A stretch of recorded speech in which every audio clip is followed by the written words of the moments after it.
नमः शिवाय।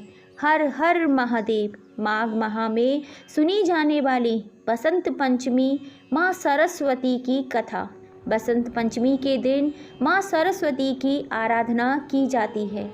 कहा जाता है कि इस दिन पूरे विधि विधान से माँ सरस्वती का पूजन करने से वह प्रसन्न होती हैं और भक्तों को कला और विद्या का दान देती हैं। हर साल माघ माह के शुक्ल पक्ष की पंचम तिथि को सरस्वती बसंत पंचमी मनाई जाती है। इस दिन को माँ सरस्वती के जन्मदिन के रूप में भी मनाया जाता है।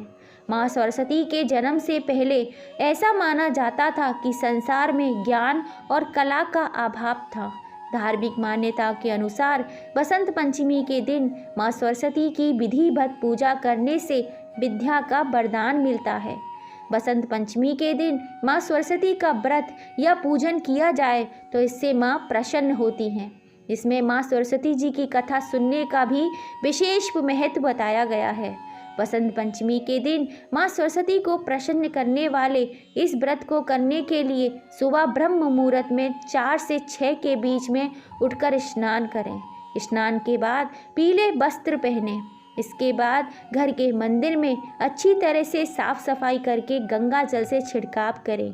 माँ सरस्वती की विधिवत पूजा करें। पीले फूलों से इनका श्रृंगार व पूजा करें। पूजा के दौरान माँ सरस्वती को पीले चावल का भोग लगाएं। इससे माँ सरस्वती आपसे बहुत ही प्रसन्न होंगी और आपकी सभी मनोकामनाएं पूर्ण करेंगी। तो आज मैं आपको सुनाने जा रही हूँ बसंत पंचमी की पावन पौराणिक दुर्लभ कथाएं। इससे पहले प्रिय दोस्तों, आप हमारी कथाओं में खो जाएं और चैनल को लाइक एंड सब्सक्राइब करके बेल आइकन को ज़रूर दबा दीजिए। कमेंट में प्रेम से जय माँ सरस्वती जरूर लिखिएगा। जय माँ सरस्वती। पौराणिक कथा के अनुसार सृष्टि के प्रारंभिक काल में भगवान विष्णु की आज्ञा से ब्रह्मा जी ने मनुष्य योनि की रचना की। परंतु बार ब्रह्मा जी धरती पर विचरण करने के लिए निकले तो उन्होंने मनुष्य को और जीव जंतुओं को देखा तो सभी निराश और शांत दिखाई दिए। यह देखकर ब्रह्मा जी को लगा कि संसार की रचना करते हुए शायद कोई कमी रह गई है। तब उन्होंने विष्णु जी की आज्ञा लेकर अपने कमंडल से जल को पृथ्वी पर छिड़क दिया, जिससे पृथ्वी पर कंपन होने लगा और एक अद्भुत शक्ति के रूप में चतुर्भुजी सुंदरी स्त्री प्रकट हुई, जिनके एक हाथ में बीड़ा और दूसरा हाथ वर मुद्रा में था। वहीं अन्य दोनों हाथों में पुस्तक एवं माला थी।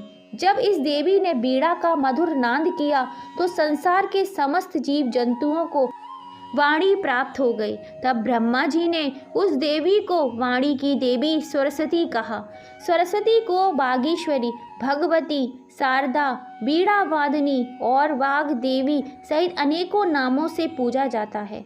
संगीत की उत्पत्ति करने के कारण वह संगीत की देवी भी हैं। बसंत पंचमी का दिन माता सरस्वती के जन्म उत्सव के रूप में मनाया जाता है। पुराणों के अनुसार भगवान विष्णु ने श्री कृष्ण अवतार के रूप में सरस्वती से खुश होकर उन्हें वरदान दिया था कि बसंत पंचमी के दिन तुम्हारी आराधना की जाएगी। इस कारण हिंदू धर्म में बसंत पंचमी के दिन विद्या की देवी सरस्वती की पूजा की जाती है। वहीं दूसरी ओर एक और पौराणिक कथा के अनुसार जब ब्रह्मा जी के आह्वान पर माता सरस्वती प्रकट हुई तब उन्होंने भगवान श्री कृष्ण को देखा तो उनके रूप पर मोहित हो गई। उनके मन में भगवान श्री कृष्ण को पति रूप में पाने की अभिलाषा होने लगी। भगवान श्री कृष्ण तो अंतर्यामी थे। उन्होंने माता सरस्वती के मन की यह बात जान ली। तब उन्होंने माता सरस्वती से कहा कि वे राधा के प्रति ही समर्पित हैं। कृष्ण के साथ राधा का ही नाम जुड़ा है। कहा जाता है राधा माता लक्ष्मी का ही अवतार है। ऐसे में माता लक्ष्मी और भगवान विष्णु एक दूसरे के पूरक हैं। फिर माता सरस्वती की भगवान श्री कृष्ण को पति स्वरूप में पाने की अभिलाषा कैसे पूरी हो पाती। बताया जाता है कि भगवान श्री कृष्ण और ब्रह्मा जी ने ही सबसे पहले माँ सरस्वती की पूजा की थी। माता सरस्वती को प्रसन्न करने के लिए भगवान श्री कृष्ण ने उनको वरदान दिया था कि जो भी व्यक्ति माघ माह के शुक्ल पक्ष की पंचमी तिथि को सरस्वती पूजा करेगा उसे ज्ञान की प्राप्ति में सफलता प्राप्त होगी। भगवान श्री कृष्ण के वरदान के कारण भी बसंत पंचमी के दिन माता सरस्वती की पूजा होती है। हे माँ सरस्वती, अपने सभी भक्तों पर अपनी कृपा दृष्टि हमेशा बनाए रखना। जय माँ शारदा, जय माँ सरस्वती। अब हम सुनेंगे माँ सरस्वती जी और लक्ष्मी जी की कहानी। पौराणिक कथा के अनुसार एक बार माता सरस्वती जी बीड़ा बजा रही थी। तभी माता लक्ष्मी उनसे मिलने पहुंची। सरस्वती मैया ने जब उनसे बड़े दिनों के बाद मिलने आने की बात कही तो माता लक्ष्मी इस पर उत्तर देते हुए कहा, वह धन की देवी हैं और संसार में धन बांटने के कारण उन्हें समय ही नहीं मिलता। माता सरस्वती ने यह सुनकर कहा कि वह भी ज्ञान वितरण का कार्य संभालती हैं। हर व्यक्ति में उसकी योग्यता के अनुसार ज्ञान का संचार करती हैं, लेकिन फिर भी समय समय पर माँ लक्ष्मी से मिलने आती रहती हैं। माँ लक्ष्मी ने कहा कि उनके पास भी उत्तरदायित्व है, लेकिन फिर भी वो माँ लक्ष्मी की तरह व्यस्त नहीं। माता सरस्वती की बात सुन माँ लक्ष्मी को क्रोध आ गया और देखते ही देखते माता सरस्वती और माँ लक्ष्मी के बीच विवाद छिड़ गया। विवाद इस बात का था कि कौन किससे सर्वश्रेष्ठ है।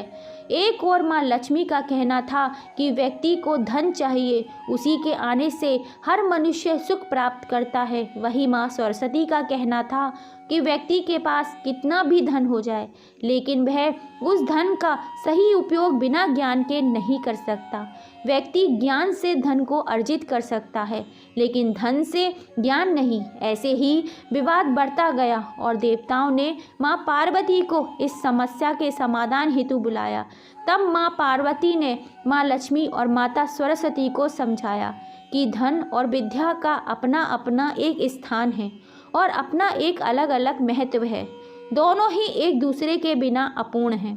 माता पार्वती का समझाना सफल रहा और दोनों देवियों के बीच का विवाद खत्म हो गया। बोलो हर हर महादेव। जय माँ पार्वती, जय माँ सरस्वती, जय गंगा मैया, जय लक्ष्मी मैया। भक्तों, कहानी पसंद आई हो तो कमेंट में जय माता दी ज़रूर लिखिएगा।